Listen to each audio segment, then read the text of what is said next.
Hello guys, कैसे हो आप लोग। तो आप देख रहे हो एक और रोमांचक घटना नीतीश के साथ। तो आज हम आपको बताने वाले हैं कि भगवान श्री कृष्ण का जन्म कैसे हुआ था और उनका मृत्यु कैसे हुआ था। तो अगर आप श्री कृष्ण के एक भक्त हैं तो इस चैनल को सब्सक्राइब जरूर करें। तो इस रोमांचक घटना में हम आपके साथ आगे बढ़ते हैं। वेदों में मान्यता है कि भगवान कृष्ण का जन्म 3112 ईसा पूर्व में हुआ था। श्री कृष्ण का जन्म मथुरा में हुआ था, लेकिन उनका बचपन गोकुल, वृंदावन, नंदगांव, बरसाना और द्वारिका आदि जगहों पर बीता था। कहा जाता है कि महाभारत युद्ध के बाद भगवान श्री कृष्ण ने 36 वर्षों तक द्वारिका पर राज किया। इसके बाद उन्होंने अपनी देह त्याग दी। मान्यता है कि उस समय उनकी आयु 125 वर्ष थी। भगवत पुराण में बताया गया है कि एक बार श्री कृष्ण के पुत्र सांबा को एक शरारत सूझी। वो एक स्त्री का वेश धारण कर अपने दोस्तों के साथ ऋषि मुनियों से मिलने गया।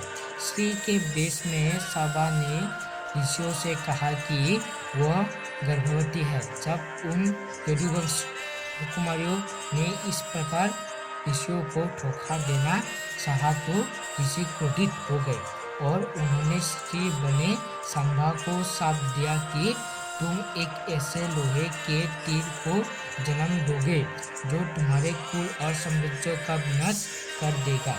ऋषियों के इस शाप सुनकर सांबा बहुत डर गया, लेकिन तुरंत ये सारी घटना जाकर उग्रसेन को बताई।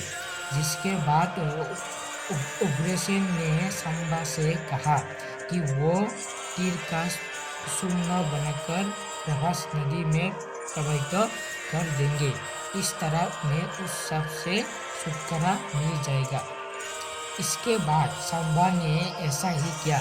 साथ ही उग्रसेन ने ये भी आदेश पारित कर दिया कि यादव राज्य में किसी भी प्रकार की नशीली सामग्रियों का न तो उत्पादन किया जाएगा और न ही वितरण होगा। इस घटना के बाद द्वारिका के लोगों ने कई अशुभ संकटों का अनुभव किया, जिसमें सुदर्शन चक्र, श्री कृष्ण का शंख, उनका रथ और बलराम के हाल का अदृश्य हो जाना शामिल है। इसके अलावा वहाँ अपराधियों और पापों में बढ़ोतरी होने लगी। द्वारिका में चारों ओर अपराध और पाप का माहौल व्याप्त हो गया।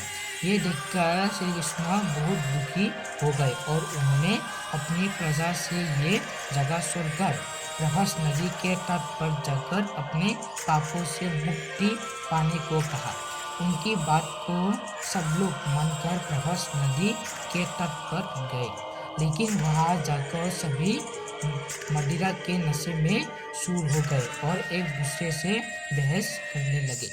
इसके बाद उनकी बहस ने लड़ाई का रूप धारण कर लिया और वह आपस में ही लड़ने मरने लगे।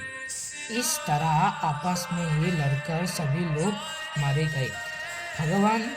भगवत पुराण के अनुसार भगवान श्री कृष्ण एक दिन एक पीपल के पेड़ के नीचे विश्राम कर रहे थे। तभी जरा नामक एक पहेलिया ने श्री कृष्ण को हिरण समझकर दूर से उन पर तीर चला दिया, जिससे उनकी मृत्यु हो गई। आपको बता दें कि ऋषि द्वारा श्री कृष्ण के पुत्र सांबा को दिया शाप के अनुसार श्री कृष्ण को लगे तीर में उसी लोहे के तीर का अंश था जो सांबा के पेट से निकला था और जिसे उग्रसेन ने शून्य बनवाकर नदी में प्रवाहित करा दिया था। इस तरह ऋषियों के शाप के अनुसार समस्त यदुवंशियों का नाश भी हो गया था और गांधारी के शाप के अनुसार महाभारत के युद्ध के बाद श्री कृष्ण के 37 वर्ष भी पूरे हो गए थे। तो गाइस, ये एक बहुत रोमांचक कहानी थी। अगर आपको ये कहानी सुनकर अच्छा लगा तो इस चैनल को सब्सक्राइब जरूर कर देना, ऐसे ही कुछ और वीडियो के लिए। तो मिलते हैं एक और नेक्स्ट वीडियो की ओर।